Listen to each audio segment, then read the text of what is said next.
There's a fly down here. Jeez, I just told him too. I said, because Trenton gets fixated with stupid things sometimes, and there's a fly that got in here. You've done that in the past. It's one fly down here as we're prepping for this last show that we're going to do today. This time here, and I just got done saying, impression. Do not mention anything about that stupid fly that's flying around down here. What's he say? Very first thing out of the gate for this video. There's a fly down here. I didn't think we were going to go with that, but. Well, you are. Hey. It's your fault. Hope you're all having a good week. Welcome to the very first show. This is something we're going to start. This is brand new. And it's going to take a little bit of collaboration with good folks out there, with you all. We're going to need your ideas. This is going to be called SLB Uncut Unfiltered. So there's going to be some conversations happening here around the whiskey world that, maybe a little bit sensitive. Maybe some arguments. I like arguments. In a good way. I don't even like the word arguments. Conversations. Yeah. Happening. Differences of opinions.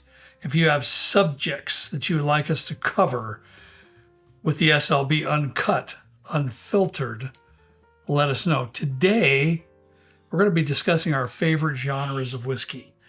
5-1. Now, if there's a particular genre of whiskey, now when I say genre of whiskey, what I mean, Canadian whiskey, Japanese whiskey, Irish whiskey, Scotch whiskey, American single malt, bourbon, rye, etc., etc. He's going to list off his top 5. I'm going to list off my top 5. I might have some problems with his list. I'm sure he'll have problems with my list. Yeah, I'm sure I will. I'm sure of that. I don't even know what your list would be anymore, honestly. See, that's the thing. And I think it might surprise you, to tell you the truth. I really do. So not only would we like to see your list, your top 5, what you feel is your favorite genres of whiskey, but also, if you could please, kick in some ideas here. What would be some good topics of conversation that we can have? Quit looking at my list. I can't see yours with my glasses on. Oh, sorry. Dependent on it. Yeah, sorry. But it'd be really neat to have these conversations here. Something that Trent and I might butt heads a little bit, or there might be a little bit of a lot of different opinions floating around. And I would love to see them in the comments. Lots of fun. Doesn't even have to be about whiskey. It could be about anything. How about that, Trent? I love it. You know what? Just because I love you so much too, I'm gonna let you start. What's your number 5 in your top 5? Now this list will be 5-1. So 5 being your least favorite of your top 5, 1 being your favorite. If there's a particular genre of whiskey not on this list, that means it didn't even cut the list. So, Canadian. Okay. I have Canadian here. I kind of waffled between Japanese and Canadian. I think Canadian stuff, when I think of Canadian, I don't know about you, I think of a lot of really solid, high age stated, like 20, 21 year Canadian rye, or not Canadian whiskey, or Canadian rye whiskey. Okay. I'm not sure if Canadian rye whiskey falls into that, because I'm sure you already know what my number 1 is. Yeah. But go ahead. No. No, what? No. You know what? Let me just put it this way. I'm thinking you don't even know what my number 1 is. I'm scared. And you should be. But you just kind of said, you're kind of predictable a little bit of this. I don't know if I am. I'm nervous. And you know how I am, guys. I've thought about this for like a month. Thinking about the topic, Kyle's the one who actually came up with this topic. Oh, okay. So thank you, Kyle, for that, buddy. But it took a lot of soul searching for me. Because I want to be honest. I don't want to be ever dishonest. I want to give my 100% gut reaction, honest opinion on this list. It took me a while to figure it out, but I finally did. And I'll tell you the reason why eventually. Okay. So I'll be honest with you, Trent. Canadian whiskey didn't even make my list. But I'm not surprised by that. I kind of had a feeling it might make Trenton's, because I will agree with him that there are some mighty fine rye whiskeys that are in the Canadian line. I will say that. And if we're talking rye, if we're talking just Canadian, pure Canadian whiskey, I think a couple brands do it really well. Barrel has, I believe, in the past blended some Canadian whiskey. No, I'm sorry, I'm thinking of Found North. Found North Canadian whiskey blends are really solid. Very good. I think in terms of blending Canadian whiskey, they're probably like top 2 Primo. or top 3 for me. They're very good Primo. at what they do. I really like it. Yes. For some reason, my mind when I think of Canadian immediately goes to like Alberta Premium Cask Strength. Or Alberta, they just Do you released. remember that show we did? That was so much fun. It was. 'Cause I you set up surprised me that with it. rye You did. blind, Yep. and we had some pretty solid upper end type rye Yeah. whiskeys, and I set in that $20-$25 bottle with the Alberta Premium. So it was $25 when I got it on closeout. Otherwise, Okay. it's like 70. Whatever it was. Cask Strength Canadian, but it's really good. I just was surprised you picked Yeah. it way It's back good then. stuff. Even. Yeah, so not surprising. Yeah. Not surprising for me. Canadian didn't make my list, guys. Honestly, truthfully, just because I do like their rye whiskeys. I'm not a big light whiskey fan. I just am not. It's just me. Plus, I'm not in favor of adding colorants or flavors, which they are allowed to do in Canada with their bourbon and so forth, with their other whiskeys. So, with that being said, this was at 5. Number 5 was my toughest choice Okay. because there are some Japanese whiskeys that I like down in here, but it did not make the list either. There are some I love down here. You know that. Now I'm I know. I went with Irish whiskey, and I know that's going to just What? completely just jack your mind.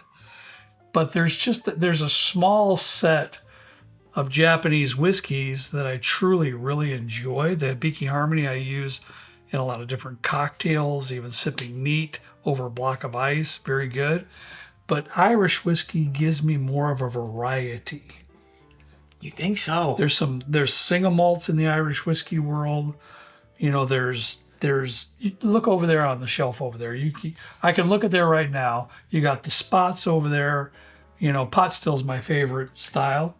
And you know, you got Redbreast, you got the spots, you got Powers. There's so much fruitiness there too. And so for me, I just had to elevate it to the 5 spot. Unfortunately, Japanese and Canadian whiskey didn't make it on the list for me. I'm very Another one that I surprised put some thought into is Indian Single Malt. by that. Dude, those are And the only reason I didn't put it on there because there's only 3 or 4 maybe represented down here at the bar, but fabulous whiskey. If you have a Amber's chance to great. try it at a bar or something, Yeah. an Indian Single Malt, give it a shot. All right, buddy, that's my number 5, Irish whiskey. So you ready for my number 4? Go ahead. Bourbon. We're going to end the show now. Thank you for watching. It was a pleasure doing these videos with you all for 7 years now. You can't tell me you put... See, that's why we're calling this. I didn't even know. I swear I couldn't see his list if my life depended on it without these on. So I'm already a bit irritated. That's why we're calling this SLB Uncut Unfiltered, because he put bourbon 4th. How can you in any way, shape, or form put bourbon 4th? Dude, okay, Honestly. it's partially your fault. I'll tell you that much. It's partially your fault. Bourbon will always have a special place in my heart, and I do enjoy it. Bourbon is very good. It's a good category of whiskey. I do truly enjoy it. But the overall like red tape with what classifies a bourbon as a bourbon, I think really kind of hurts it in terms of the creativity outside of a finish. Because, I mean, if you're talking, the best things that I've ever tasted bourbon-wise are probably like the Russell's 15, the Gold Foil 16-year. A lot of bourbons that are extremely, extremely hard to obtain. And they're very good, but I think these other 3 on my list, even like the lower echelon of stuff has a little bit more flavor development, and the laws that what define these things allows for a little bit more creativity, a little bit more exploration. And the folks that are doing stuff with these other categories are really kind of pushing different boundaries that I think bourbon can't necessarily go towards, because it has to be at least 51% corn. It has to at least be aged in a new charred oak barrel. It has to do this, it has to do that. I think that limits what it can do. I don't know. I can't be more disappointed right now. Wow. I was going to speak up, but I thought it was best to let you finish, and I'm glad I did. Because hey, that's what this show is all about. Uncut, unfiltered. You needed your opportunity to stand under your soapbox and say, this is the way I feel, the way I do. So I'm not going to take your opinion away. For a minute, I want to just reach over and kind of wrestle you a little bit, smack you around. But then I thought I'd probably get hurt in the long run, so it's probably not a good Yeah, we don't need that. Yeah, I stopped wrestling the kids a long time ago when Kyle wrestled me, and I literally got up hurting. That was a long time ago. That'll do it. Yeah, when he was like 15 or 16, I thought I could wrestle him a bit, and I got up hurting. I thought, I'm going to pass on that from now on. What's your fourth? Anyways, I just am a little bit disappointed with all this. I just was shocked by it. I understand where you're coming from. There's some folks out there that even with the finished products, they don't even want to allow those to be labeled as bourbon. I get that. It is now, but I understand that point too. But I get where you're coming from. What's your fourth? I'm shocked. I really am shocked. My fourth, buddy, honestly, you might be surprised too, is Scotch. Scotch, wow. I would have put higher on the list, not but 4 years ago. But for me, I truly enjoy a good Scotch whiskey. Mm-hmm. But at the moment, it doesn't tap into my top three. It just doesn't. Hey, that's fair. And to be honest with it, I just, I haven't bought maybe 3 or 4 bottles of Scotch whiskey in the last year. And so far this year, I don't know if I've bought 1 bottle, Trenton. That to me is a clear indicator of what you're enjoying is what you're buying. Yeah. And I truly don't even know if I've even bought 1 bottle of Scotch whiskey so far this year. I've got plenty down here to enjoy, so don't feel sorry for me. It's nothing like that. It's like, what else is out there? Another Ardbeg committee release? Some of those are horrible. Yeah. Not horrible. They don't even stand up to their core releases. Yeah. I don't know. I guess I'm just getting a little bored with it. And I will enjoy it once in a while down here, but it has to be number 4 on my list is Scotch whiskey. I think because you kind of discovered Scotch early on and I started to appreciate it more later, Scotch for me is 3rd. Okay. We're pretty close. I haven't been buying, I'm not buying the Dark Arts or any super expensive Scotch whiskey bottles. I think you can get by with the Glenallachie 12-year or some other Glenallichies. Bro. I did buy the Glenallachie 21. That is one of the best purchases I've ever made. 100%. It's so good. Trenton is right there. Pick a good quality bourbon cask matured Scotch and a good quality sherry cask matured Scotch, and you should be able to get that between $60 and $70, and they're pretty good. And when I say Scotch, I'm not talking about Ardbegs, I'm not talking about Lafroigs, nothing heavily peated. I can do lightly peated like Campbelltown. I can do like Isle of Raasay has some fantastic lightly peated stuff. I've been a big fan of the Glendronach stuff. That Bunnahabhain, the 2024, 2025, that Diedro got unreal. The amount of flavor that is in that for half the price of something of like a really, really high aged, high quality bourbon is just, in my opinion, at this point in my whiskey journey, and that's the point. Yeah. If you would have told me 4 or 5 years ago that I would have picked Scotch over bourbon, I'd have been rolling over my grave because would have sounded ludicrous at the time. But I'm starting to understand the nuances of all these different categories and stuff right now, and it's taken me a while. It's taken me quite a while. Hey, part of the journey. But I just love a good quality Scotch. Nothing wrong with that, man. Like if you put a Glenallachie 21 in front of me, and like a cheesy a Wild Turkey Gold Foil 16-year, I'm picking the Glenallachie. Well, now if you're talking a 21-year, like that's okay. That's another same price point. If you put a Glenallachie 12-year on the then it's a whole nother ball game, bro. That'd be like Glenallachie 12-year versus a rare breed, and then you got the Glenallachie 21 versus the 16 Gold Foil, because that's roughly the same price that you're getting for. Okay. So. All right. I don't know, man. I'll take it. All right, buddy. So you got that in 3rd. I had it in 4th. Am I next then? Is that right? You already said you're 3rd, so I got to say, okay. I give credit to one person. Well, I give credit to 2 people, and 2 people only, concerning this pick, and that would be Trenton and my brother Kent, because I have rye whiskey in 3rd place. Dude, you got to take that as a win, because for the rye whiskey for me would have been 5th place. Not but 3 years ago. I can respect it. But both of those guys have really put some good quality rye whiskey in front of me that has opened my eyes to how good a rye whiskey can actually be. And I appreciate that. I really do. I really do appreciate that, but I do still have it in third place. That's disappointing. I'll take it. It's better than fifth. It's better than fourth. So I'll take it. Maybe we'll get you that number one. I will tell you, though, it's one up the list. It's one up the list. Your other two are worrying me here. So we're on to the second place? Yes. Second place. American Single Malt. Okay. I have to. All right. Westward really kind of opened my eyes to that one specifically. The first milestone that ever came out is a low proof. I remember talking with Alexander at Westward when they sent us over that media sample. I was like, man, this is a $200 bottle for 86.6 or 8 proof or whatever it was. I was a little skeptical going into it at first, and I really had no experience with American Single Malt other than Stranahan's, a pick I got from Trail Inn, and then this was the blue label. Snow Peak or Snow Cap or something like that. Oh, yeah. Great introductory bottle, and I think after that, like a light switch went off. Man, I will buy every Westward. Really, I will buy any American Single Malt that I see. The Root Shoot that we just reviewed was fantastic. Get this, Brandon, Brutally Honest Bourbon. If you don't know him, check him out. Wonderful guy, Brandon. He says, according to Brandon, Broad Branch has a amazing American Single Malt. He's helping us get one. Well, that might be on the list here shortly. I've never had it. Well, I haven't either. Never had it. I heard somebody else was coming out with an American Single Malt, a larger distillery. I can't remember the name off the top of my head. Maybe it was confidential information. Well, why don't you finish off trying to give me your first, because we'll just do our top two right now. Take a wild guess. Well, and I kind of figured it would be rye whiskey for you, and God bless you, man. You know what you like. You're definitive. Yep. Yeah, I have no qualms with that whatsoever. What do you got? Tell the good folks why you like your rye whiskey. It's just in a few short ways. It's just a far superior whiskey. Yeah.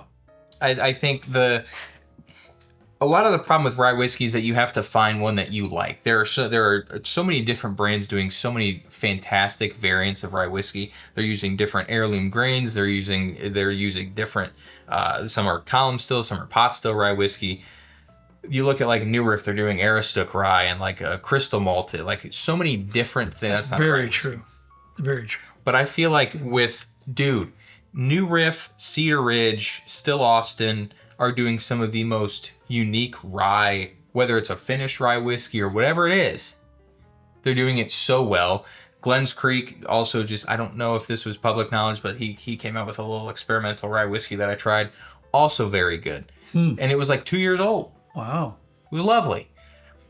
I feel like there's just so much, for me personally, there's a lot more flavor development. There's a lot more definitive characteristics with a rye whiskey than there is with like a bourbon. And I think too, that just comes down to what they're able to do with it. Okay. I could be wrong. I don't know. That's just my opinion. But anytime we've had a heritage distillery put out a rye whiskey, it's been up there. Yeah. So makers and Four Roses, please start pumping it out because we want to see it. Listen, I want to try to talk about it a little bit because I know he's passionate about rye whiskey and sharing that thought to try rye whiskey. All right, buddy. That leaves me in my top two. Oh, God. Are you hanging on a limb? Do you have a feeling what I'm going to choose here? For your second and first? Yeah. I don't know what order, but I know what they're going to be. Yeah, listen, guys. For me, second comes American Single Malt. I don't know if that surprises you or not. I love American Single Malt, guys. It's just really taken over. It's far exceeded my expectations when I compare it directly with Scotch whiskey, because it's single malt. The American Single Malt, aging in new American oak barrels, man. The flavor profiles are so rich and profound. I just love them. There's so many good ones that I have. The sad part for me personally is I only have one shelving unit right there on the left of the TV. That's American Single Malt, and I wish there was some more. And we will delve into it. I was just talking about Brandon helping me with the Broad Branch. And I'm sure there's more out there. We just did the Root Shoot or whatever that was the other day. There's just so many. Brother Justice came out of nowhere last year. Yeah. Blew me away with that one. It's just a rich flavor profile. So as you guys would probably guess, my number one is going to be bourbon. And I have to ask you this question, Trenton. Do you have an idea why I chose bourbon as number one? Because I will promise you, I sat on that couch thing where the feet comes up, super nice thing, just comfortable, for many an hour trying to decide what was going to be 1 and 2.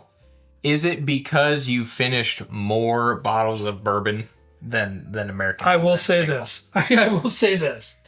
And I know you guys get sick of seeing it. I got Wild Turkey Rare Breed up here. It was like a light bulb went off on my head. Okay. As we spoke about, I probably bought a dozen or so. Who knows how many bottles of bourbon? A few. But when I was trying to decide which one do I truly like better, because I want to be honest, I want to be forthright, I want to be passionate about what I'm doing here. It just clicked in my head. What do I pull off the shelf more than any other genre of whiskey when I'm just trying to relax, not working on a show, nothing else? What do I pull off the shelf more than anything else? Not Wild Turkey Brewery, bourbon in general. That's fair. It's fair. So point. with that in mind, I was like, I would be a fake and a phony to say that I liked American Single Malt. I would put it on a list higher than bourbon when I'm actually pulling bourbon off the shelf more often than any other genre of whiskey when I'm just relaxing on my own. That's how I came up to the conclusion. Then I was like, that's it. I'm done thinking about it. I'm not even testing myself anymore. I'm stopping with that. So for me, bourbon takes the number one spot. And I mean, for me, when I'm at home, even when we're like trying to pull bottles for a video that's like, the best stuff or the top 5 or whatever, I always go to a rye whiskey. I'm like, wait, we're not doing a rye video. Yeah. It's like, well, what about bourbon? So that's kind of the same thing for me. At home, I drink more rye whiskey than anything. Mm-hmm. Secondly, I drink more American Single Malt than anything. Mm-hmm. I don't have a wide variety of scotches. I really know what I like: Kilkerran's, Campbelltown's, the Isle of Raasay, the Glendronach, the Glenallachie, and I know where you're coming from. You really love a good sherry finished scotch. Some of those like specs. What are those MPEX beverage imports or whatever? Yeah, independent bottlers. Lovely. Yeah, independent bottlers. I pull those a lot. So this does go in order of the stuff that I pull. That's all right. That I pull at home. I'm with you. I'm okay with that. I'm just kind of surprised. The only thing that surprised me was the bourbon being down on your list as far as it is. But that's your list. You're being honest about it. I'd love to hear your thoughts, honestly.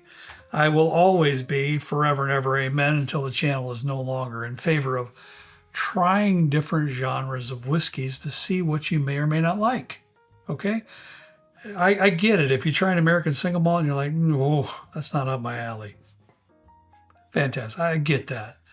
But if you're not willing to work your way outside the circle of bourbon, you never know what you might be missing out there that you absolutely love and adore and be able to share with friends and families and have so much conversation and good times about. You just don't know unless you try.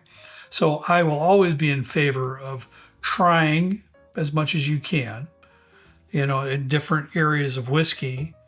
But I would love to know what your top 5 is. I would, and whatever topics you want us to cover on this particular series of SLB Uncut Unfiltered. I'm going to add to that too really quickly, because not all bourbons are created equal, rye whiskeys, scotches, whatever. So let's say you go out and you try a rye whiskey, you try an American Single Malt, really try to identify what it is about it that you don't like. Because let's say you started off with a 100% rye whiskey. You're like, oh, I don't like this at all. I get too much grain. It's too spicy, whatever. Maybe try a lower rye like a Pikesville or something. Because there is an incredible difference between a 100% rye whiskey and a 51% rye whiskey. Right. Similar to if you try a rum like a Barbados rum or whatever, and you try Jamaican rum, you're like, oh, I don't like Jamaican rum. It's too funky. Well, if you want to delve more into it, but you don't want the funk, try a different variation. Same thing with peated Scotch and non-peated Scotch. That's what got me at first. I was like, oh, all Scotch is peated. It tastes like a campfire. I don't like that. Well, so a lot of people message me with that intention. They just don't know. They think it is. And I steered away from it. Little did I know there's this whole other universe of different scotches that I was missing out on, because I really just took my first experience with Scotch and I just wrote it off as something I don't like. Do a little bit of research, educate yourself just a little bit, toss it in ChatGPT or Claude or Perplexity or Grok or whatever do you AI. have it on your phone? I do not. Or whatever AI that you're using these days or whatever, and just try and understand why you don't like something, and don't write it off because there are certain characteristics about what you're trying that you don't like. Because there's plenty of other manufacturers and producers doing stuff that you might like. You're just writing off a little bit too early. Right. All right, guys. But that was fun. I loved it. And I would love to delve into more subjects and just really get into subject matter where there's great conversations and differences of opinions. I love that. Let us know what you want to see. All right, guys. All we got for you today. As always, we ask you to please drink responsibly. See you next time, right down there with Trent and me in a good old basement bourbon bar. See you later.